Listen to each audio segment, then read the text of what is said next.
नमस्कार दोस्तों, स्वागत है एडू सर्कल में। आज की वीडियो में डिस्कस करेंगे स्टेट एग्जीक्यूटिव के सीरीज़ में चीफ मिनिस्टर के बारे में। तो चीफ मिनिस्टर और गवर्नर दोनों का डिफरेंस समझ लो। चीफ मिनिस्टर को कहा जाता है रियल एग्जीक्यूटिव, वो रियल एग्जीक्यूटिव और हेड होते हैं स्टेट के, जबकि गवर्नर जो है वो नॉमिनल, बिल्कुल सेंटर वाला फंडा है। जैसे कि रियल पावर सेंट्रल लेवल पर प्राइम मिनिस्टर के पास रहती है और जो हमारे प्रेसिडेंट हैं वो सिंबॉलिक हेड है। तो कुछ कुछ वैसा ही स्टेट लेवल पर जो चीफ मिनिस्टर, जिन्हें हम real executive head of the state कहते हैं, उन्हें थोड़ा सा ढिंचैक तरीके से हम कह सकते हैं डी फैक्टो एग्जीक्यूटिव। और जो गवर्नर हैं, जो कि नॉमिनल एग्जीक्यूटिव हेड हैं, उन्हें थोड़ा ढिंचैक तरीके से कह सकते हैं डी जूरी एग्जीक्यूटिव। वैसे रियल और नॉमिनल का मतलब आप समझ गए होंगे। तो आज के वीडियो में हम लोग जो कंटेंट डिस्कस करने वाले हैं, छोटा सा कंटेंट है about appointment of chief minister, term of chief minister और last power and function of chief minister. तो देखो, appointment of chief minister, constitution में ऐसा कहीं मेंशन नहीं है कि एग्जैक्टली हमें ये प्रोसीजर अपनाना है। ऐसा कोई रिटन प्रोटोकॉल नहीं है रिगार्डिंग सिलेक्शन या फिर अपॉइंटमेंट ऑफ चीफ मिनिस्टर। एक आर्टिकल है, आर्टिकल 164, ठीक है। वैसे इस चैप्टर में 4 आर्टिकल है जिसको आपको ध्यान में रखना होगा। आर्टिकल 163, 164, 66, 67।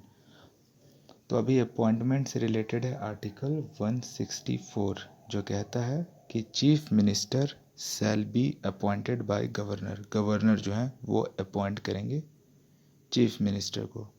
लेकिन इसमें 4 सिनेरियोज या कहो 4 कंडीशंस को डाल दिया गया कि ये 4 कंडीशंस होंगे, उसे जब भी फुलफिल कर दिया जाएगा गवर्नर चीफ मिनिस्टर को अपॉइंट करेंगे। तो आइए देखते हैं 4 सिनारियोज क्या क्या हैं। पहला सिनारियो, गवर्नर जो है एक स्टेट में, चलो देखो इलेक्शन हुआ। अब इस इलेक्शन में कोई ना कोई पॉलिटिकल पार्टी जीतेगी। मान लो किसी पॉलिटिकल पार्टी के पास मेजॉरिटी आ गया, ठीक है, किसी पॉलिटिकल पार्टी के पास मेजॉरिटी आ गया, तो उस पार्टी का जो लीडर है उसे गवर्नर अपॉइंट कर देंगे एज अ चीफ मिनिस्टर। ये हुआ केस नंबर 1। केस नंबर 2, फिर से किसी स्टेट में इलेक्शन होती है, लेकिन इस बार किसी के पास मेजॉरिटी नहीं है। इस केस में क्या होगा, कोalition की गवर्नमेंट बनेगी। तो उस कोalition पार्टी का जो लीडर है उसको अपॉइंट करेंगे governor as a chief minister, ठीक है। कंडीशन ये है जो एग्ज़ाम में पूछ सकता है।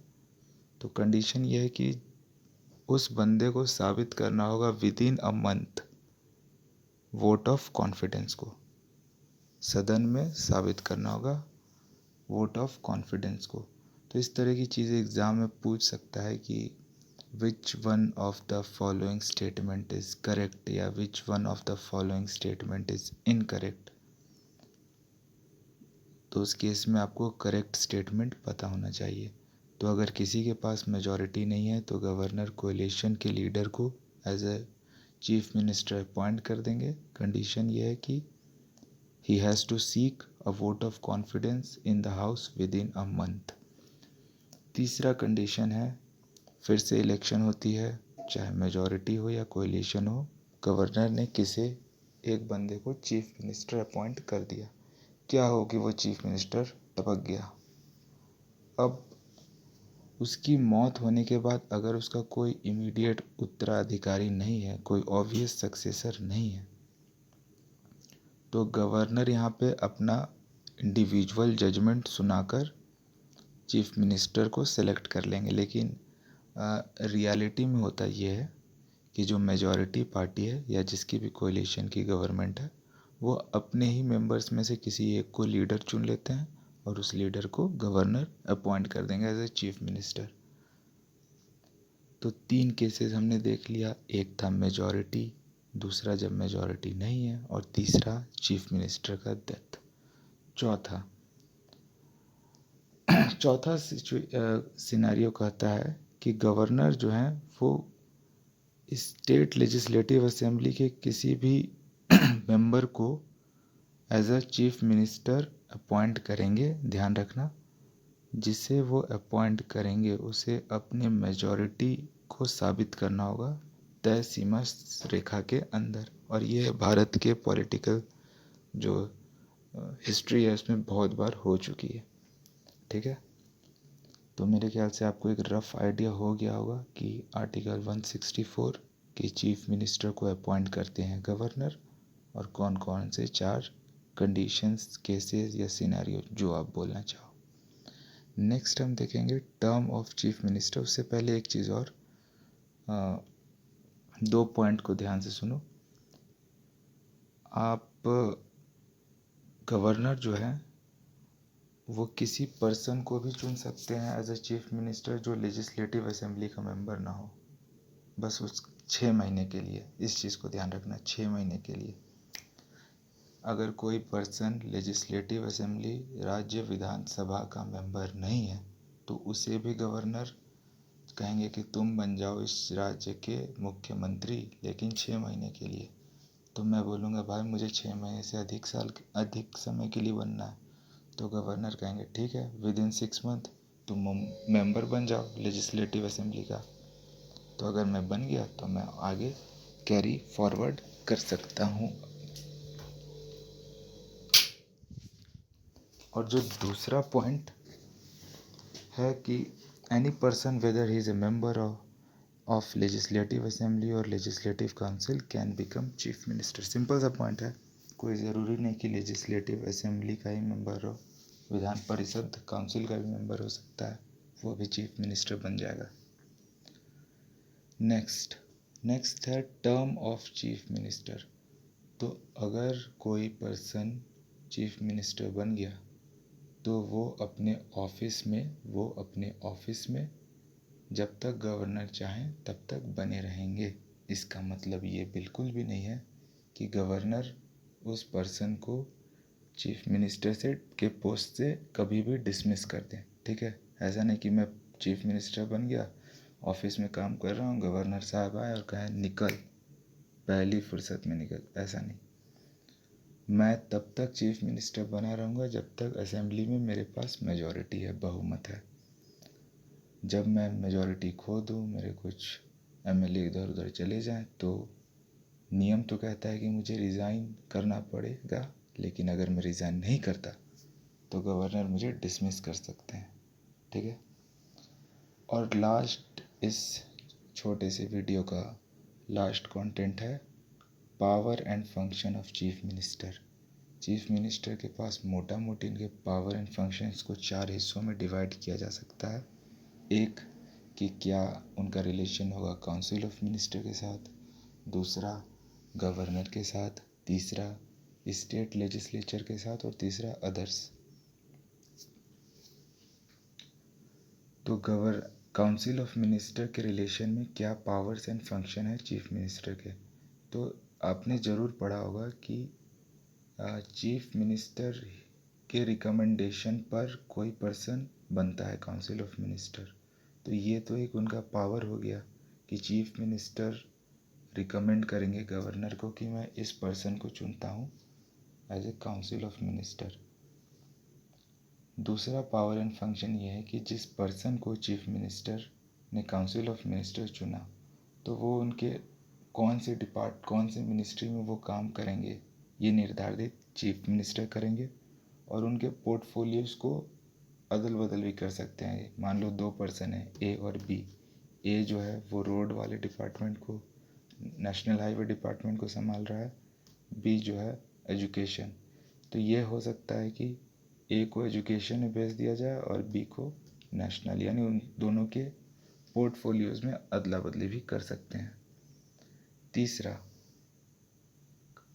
चीफ मिनिस्टर कभी भी किसी मिनिस्टर को कह सकते हैं कि आप रिज़ाइन दे दीजिए अगर किसी बात को लेकर मतभेद है, ओपिनियन मिल नहीं रहा, या फिर कोई मैं काम कर रहा हूँ जो चीफ मिनिस्टर के इंटरेस्ट के अगेंस्ट है, तो चीफ मिनिस्टर उस पर्सन को कहेंगे कि आप काउंसिल ऑफ मिनिस्टर से रिज़ाइन दे दिए। अगर मैं ज़िद पर अड़ जाऊँ कि मैं रिज़ाइन नहीं दूंगा, तो गवर्नर को एडवाइस करके उसे डिसमिस करवा सकते हैं। तो ये भी एक पावर एंड फंक्शन है।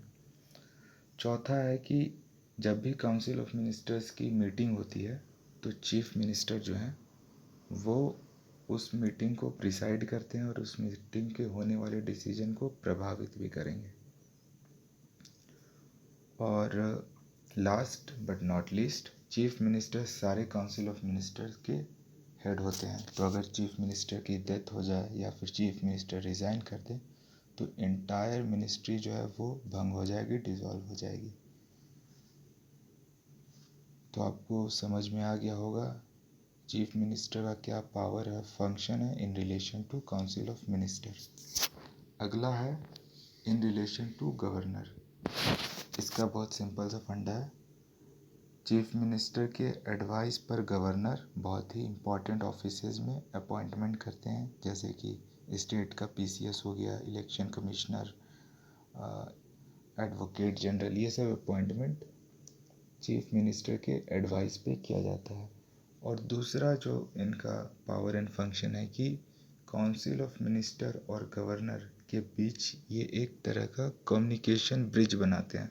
दोनों के बीच में कम्युनिकेशन ब्रिज बनाते हैं ताकि कल को किसी बात को लेकर मतभेद ना हो जाए। सरकार में क्या चल रहा है, एडमिनिस्ट्रेशन अफेयर में क्या हो रहा है, ये सब चीफ मिनिस्टर गवर्नर को इन्फॉर्म करते हैं। तीसरा जो पावर एंड फंक्शन है वो है स्टेट लेजिस्लेचर के संदर्भ में। चीफ मिनिस्टर जब चाहे सेशन को, स्टेट लेजिस्लेचर के सेशन को, सदन को समन करवा सकते हैं। गवर्नर को बोलेंगे कि आप समन करिए, या रुकवा सकते हैं। ठीक है।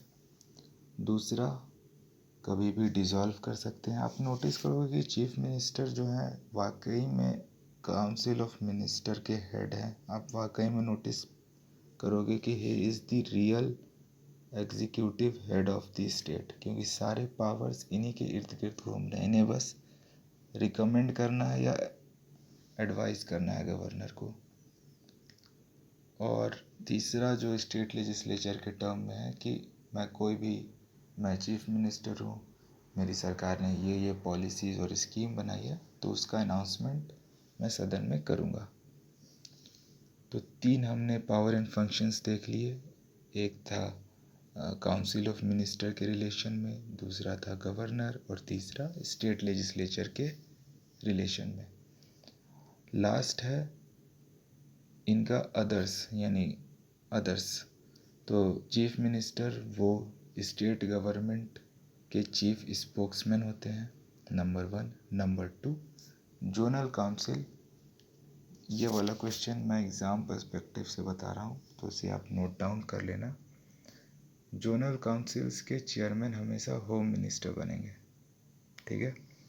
लेकिन इसके जो वाइस चेयरमैन हैं वो बनेंगे चीफ मिनिस्टर 1 साल के लिए, और हर 1 साल के बाद उनकी जगह कोई दूसरा चीफ मिनिस्टर आ जाएगा। तो मान लो 4 स्टेट हैं, ABCD, तो चेयरमैन तो हमेशा जोनल काउंसिल के होम मिनिस्टर रहेंगे, लेकिन पहले साल स्टेट A का जो चीफ मिनिस्टर है वो वाइस चेयरमैन रहेगा, अगले साल स्टेट B, उसी तरह C और D। एग्ज़ाम में आप कंफ्यूज प्लीज़ मत करना, हमेशा याद रखना जोनल काउंसिल के वाइस चेयरमैन ही रहते हैं। चीफ मिनिस्टर जो है वो वाइस चेयरमैन रहते हैं 1 साल के लिए। तीसरा है इंटर स्टेट काउंसिल और नेशनल डेवलपमेंट काउंसिल। इन दोनों के हेड होते हैं, ध्यान रखना, इसमें भी कंफ्यूज हो सकते हो। प्राइम मिनिस्टर हेड होंगे और चीफ मिनिस्टर इसके सिर्फ मेंबर होंगे। चौथा, चीफ मिनिस्टर का काम है लोगों से मिलना, उनकी प्रॉब्लम्स को सुनना और सॉल्यूशन प्रोवाइड करना। तो यही सब कुछ इम्पॉर्टेंट है एग्ज़ाम पर्सपेक्टिव से। कुछ इम्पोर्टेंट आर्टिकल्स जो आप प्लीज़ देख लेना। 163 जो मैंने सिर्फ डिस्कस किया है, लेकिन इसके अलावा 164 है, 66 है, 67 है, आप स्क्रीनशॉट से देख सकते हो। और हाँ, कोई भी काम परफेक्ट नहीं होता, नो वर्क इज़ परफेक्ट। तो इस वीडियो को ऐसा मत सोच लेना कि ये लक्ष्मण रेखा है, ये देख लिया तो कुछ देखने की ज़रूरत नहीं है। बुक को पढ़ने से पहले आप इस वीडियो को एज ए रेफरेंस देखिए, और बाइबल जो है अपनी लक्ष्मीकांत, ज़रूर उसे पढ़िए। Thank you.